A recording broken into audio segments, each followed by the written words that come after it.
Beautiful movement, left and right, keeping it changing, never trying to get his back flat on the cage. Oh, that left hand is money as well. Oh. For years, people have joked about what Brock Lesnar's kids would look like if they entered MMA. Well, this guy is the living answer. This wild Viking, nicknamed the Neanderthal by his fans, is an undefeated MMA monster and a savage grappler. He's got the size, the power, the freakish athleticism, even the aura that reminds people of Brock himself. So the question spreads. Is he Brock Lesnar's son? Some swear the resemblance is way too strong. Others point to Brock's amateur wrestling daughter and say the genetics match up. But is the rumor actually true? Stick around because by the end of this video, you'll know the real story. This Viking wasn't born in the US at all. He was born in Dusseldorf, Germany, which makes the mystery even more interesting. Early life of the Neanderthal. Given his intimidating size and look, his nickname isn't surprising. What is surprising is how his journey began. At just 16 years old, he started training Brazilian Jiu-Jitsu after becoming obsessed with a UFC video game. On the cover, Brock Lesnar, the heavyweight champion at the time. The Neanderthal played the game so much that he started trying to mimic the moves in real life. Grappling transitions, takedowns, scrambles, anything he could remember from the screen. Eventually, curiosity turned into commitment. He began studying technique, drilling basics, and building the foundation every serious wrestler and grappler starts with. After 7 relentless years, he earned his black belt in London, the result of constant competition and absolutely zero fear of tough opponents. His BJJ mentor Dickie Martin from Carlos Gracie London guided much of his development. But he didn't limit himself to one school. His hunger to improve pushed him to train with coaches from around the world, most notably Lubomir Kambarov, an elite Bulgarian wrestler he describes as the strongest man he has ever trained with. Wrestling and grappling aren't exactly mainstream sports in Germany, yet he defied the odds, building an impressive competitive resume. Grappling and wrestling career. In 2018, he competed at the IBJJF British National Open against Dominic Bell. For nearly 9 minutes, Bell held the upper hand, defending takedowns, securing dominant positions, and edging ahead on points. When time expired, Bell had his hand raised, but the Neanderthal walked away with valuable experience. Later that year, he faced Tim Breeze in a scramble-heavy match. Neither athlete could secure a submission, but because Frederick pushed the pace and came closest to finishing, he earned the decision win. In 2020, he placed 3rd at the No-Gi World Championship, consistently proving he belonged among top-level competitors. He also became a regular at the Polaris Grand Prix, winning 10,000 euros on multiple occasions, and eventually claimed first place at the ADCC trials, a major accomplishment for any grappler. At Battle Grapple 6 in mid-2020, he fought Eden Jamal in a 10-minute grind. Despite controlling most of the match from top or back position, the bout ended in a draw with both athletes' hands raised. Later that year, at the IBJJF No-Gi Championship, he submitted Khalil Fadel with one of his signature moves, an arm triangle choke, finishing the match in about 6 minutes. In March 2022, he returned to another No-Gi tournament and tapped Joshua Guerrera under a minute with a slick leg lock. By this point, he was already a well-established grappler feared for his physicality and finishing ability. Transition to MMA and wrestling, it's known from those disciplines. With his team, he built a strategy tailored to every opponent, focusing heavily on pressure, positioning, and control. Now, he has shifted fully into MMA, dedicating himself to becoming a complete fighter. His ground skills remain his deadliest, but his overall game evolves with every camp. And with that, the stage was set for his professional debut on May 30th. MMA career. In 2021, at Levels Fight League 1, the Neanderthal made his MMA debut against Erhan Akaroglu.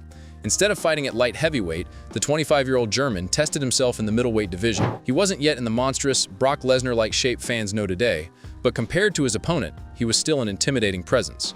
From the opening bell, Frederick marched forward without hesitation. Round 1 was entirely under his command. He took Akaroglu down, controlled him on the mat, and constantly searched for a finish. Not just holding position, but actively working to end the fight. His wrestling pressure and top control were reminiscent of prime Brock Lesnar or Khabib Nurmagomedov.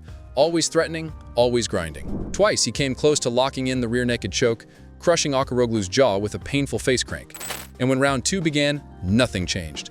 Akaroglu backed up, drowned under the pressure, and eventually wound up on the ground again. This time, Frederick secured the arm triangle choke and finished the fight.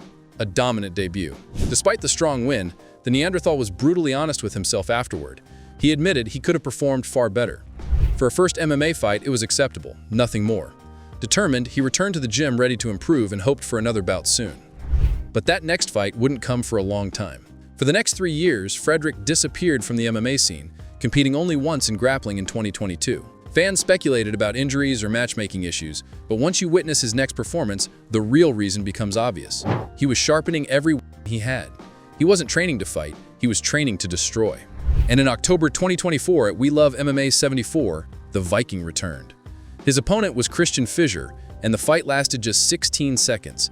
Frederick shot in, snatched the leg, and finished with a vicious heel hook. Winning fast by knockout is impressive, but winning fast by submission is rare, and he did it effortlessly. 1 month later, at We Love MMA 76, he did it again. Another heel hook, another lightning-fast finish. This time, Nicholas Jovovich survived for a minute and a half, long compared to Frederick's previous victim. These back-to-back finishes grabbed the attention of fans and journalists. People began asking when he'd sign with the UFC and what his long-term goals were. But Frederick stayed humble. He said he hadn't been in MMA long enough to think about championships yet. He believed his deep experience in wrestling, jiu-jitsu, and grappling compensated for his lack of striking. And on the ground, he simply knew more scenarios and more ways to win than anyone he faced. It seemed like his career was entering a calm, steady phase. But that changed instantly. His very next fight made him a viral sensation. The viral fight. On April 5, 2025, at Octagon 69, Frederick Vosgrone faced Jurk Montiak. What followed wasn't just a fight, it was a hunt. From his wild, almost primitive laugh to his relentless pursuit, Frederick looked like a man possessed. The chase, the takedowns, the pressure, it reminded fans worldwide of the terrifying explosiveness once shown by Brock Lesnar. The fight ended in round 2 with yet another arm triangle choke, but the finish wasn't what made headlines. It was the spectacle, the raw intensity, the moment when Frederick could hear the crowd erupting every time he grabbed hold of his opponent. They chanted his name, they roared when the fight hit the ground, and when he finally secured the tap, the arena exploded. Frederick said afterward that the fans' energy pushed him to go even harder, to fight with everything he had. And that performance officially launched him into the spotlight. So who is the Neanderthal? So who is this Viking-looking German phenom fans call the Neanderthal? His name is Frederick Vosgrone, one of the most promising grappling-based MMA prospects in Europe. And no, he's not Brock Lesnar's son, at least not officially, though jokes about a Lesnar trip to Germany 28 years ago have become common among fans. What really matters is this. The light heavyweight division is filled with elite strikers. Alex Pereira, Yuri Prochazka, Magomed Ankalaev, nearly all the top fighters rely on stand-up skills more than grappling. That's exactly why Frederick is such a threat. If he continues gaining experience and becomes more comfortable on the feet, his grappling advantage is so overwhelming that a future championship run is not unrealistic. But the question now is, what do you think the future holds for the Neanderthal?